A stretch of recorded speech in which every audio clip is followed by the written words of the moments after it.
สวัสดีครับท่านเพื่อนครับเตาแก๊สที่บ้านผมมีปัญหาอย่างหนึ่งนะครับก็คือมีเสียงดังพึบพร้อมกับมีไฟแลบออกมาข้างๆนี้นะครับน่ากลัวมากทุกวันนี้เวลาจะใช้เตาแก๊สก็ปรับไฟอ่อนๆถึงปานกลางนะครับเพราะว่าถ้าปรับแรงเมื่อไหร่ก็เจอปัญหานั้นอีกวันนี้จะหาทางแก้ไขปัญหานี้นะครับ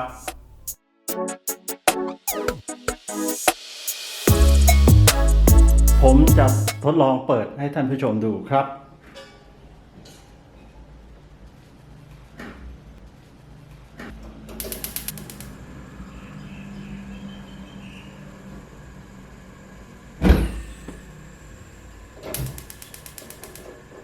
ถ้าเปิดเบาๆแบบนี้นะครับก็ไม่ค่อยเกิดปัญหาอะไรแต่ถ้าเมื่อไหร่เปิดมากเปิดแรงนะครับ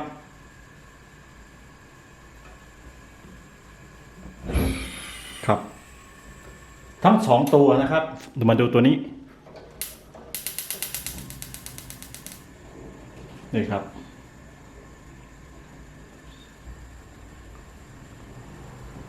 นี่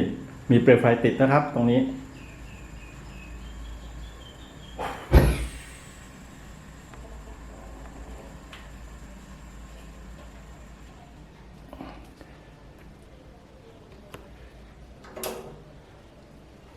ผมเอาตรงนี้ออกก่อนนะครับ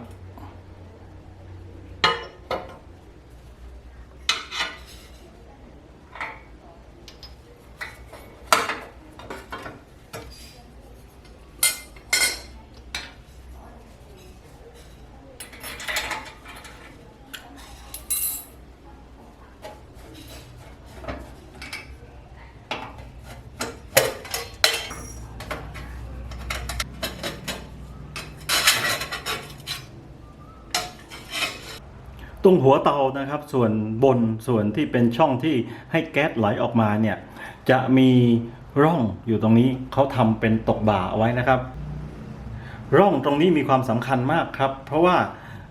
ต้องไปครอบปิดกับหัวเตาส่วนที่เป็นฐานซึ่งร่องตรงนี้จะประกบแบบแนบสนิทนะครับบางครั้งถ้ามีเศษอาหารเศษเขม่ามาขวางอยู่เนี่ยแหละแล้วทำให้ปิดไม่สนิทก็แก๊สก็เกิดรั่วได้นะครับนี่ถ้าเขาประกอบอยู่ก็จะประกอบอยู่ในลักษณะแบบนี้นะฮะแบบนี้ก็คือถ้าหมุนดูเนี่ยมีการสัมผัสของโลหะนะครับเรียกได้ว่าไม่มีพวกเศษขยะหรือว่าเศษน้ำมันคราบน้ำมันที่ทำให้มันไม่สนิทนะครับถ้าเป็นลักษณะนี้เนี่ยเมื่อเราเปิดแก๊สจะต้องไม่มีเสียงดังพึบๆนะครับผมจะทดลองให้ท่านผู้ชมดู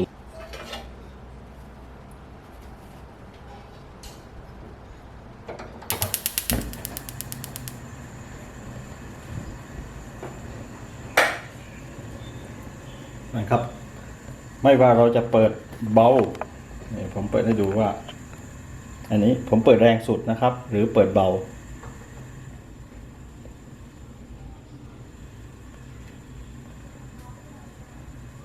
ไม่มีเสียงผึบๆออกมานะครับ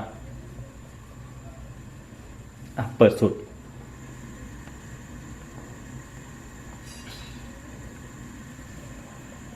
ไม่มีเสียงผึบๆออกมา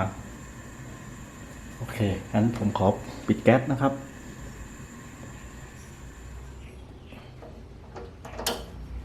แล้วก็ต้องใส่ถุงมือเพราะว่าเดี๋ยวเผลอไปจับร้อนอีกสรุปว่าการออกแบบเขาต้องออกแบบมาให้ขอบด้านตรงนี้แนบกับขอบตรงนี้นะครับขั้นแรกให้ท่านผู้ชมตรวจว่าเวลาวางเนี่ยนะครับวางสนิทหรือเปล่านะครับแต่ในกรณีของผมเนี่ยมันไม่มีขยะอะไรผมทำความสะอาดเรียบร้อยแล้วแต่ทำไมยังมีเสียงดังพึบๆอยู่เหตุผลปัญหานะครับก็คือเกิดมาจากแผ่นรองด้านนี้ครับแผ่นรองด้านนี้ถ้าผมวางลงไปลักษณะนี้บาร์ที่เขาออกแบบให้มาครอบสนิทกับ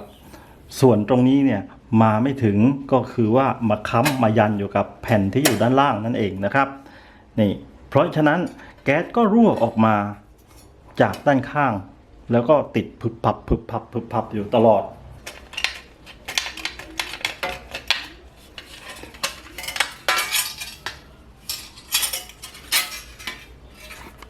ผมตัดเรียบร้อยแล้วนะครับ ขอบหายไปแต่ว่าตรงสันหรือว่าตรงรอยตัดนี่มันจะคมมากๆนะครับ ผมใช้กระดาษทรายลูบกันบาดมือ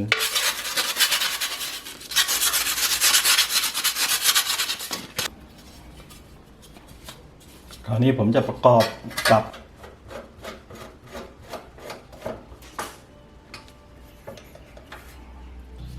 หลังจากที่ผมเฉือนส่วนตรงนี้ออกไปนะครับ ก็ทำให้แผ่นเนี่ยมีการยุบตัวลงไปด้านล่างทำให้ขอบของเตาที่เป็นด้านล่างนะครับมีระยะที่มากขึ้นนะครับ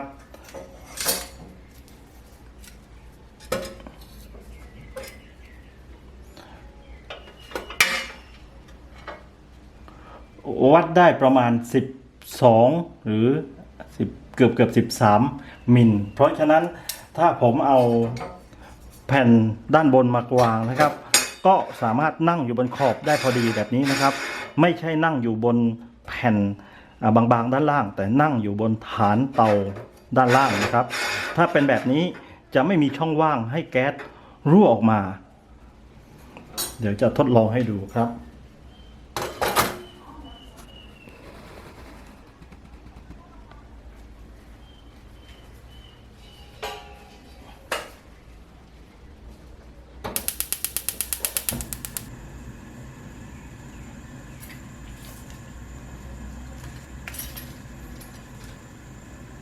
ไม่มีแล้วนะครับไม่มีเสียงดังพึบพับแบบที่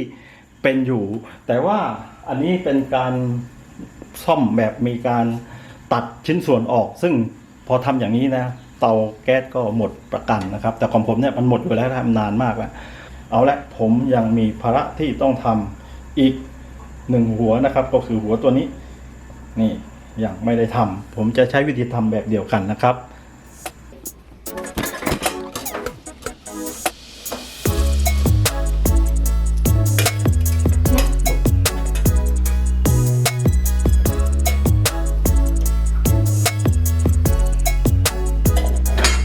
หมุนดูว่ามันอันนี้โอเคนี่คือแนบสนิทเอาละ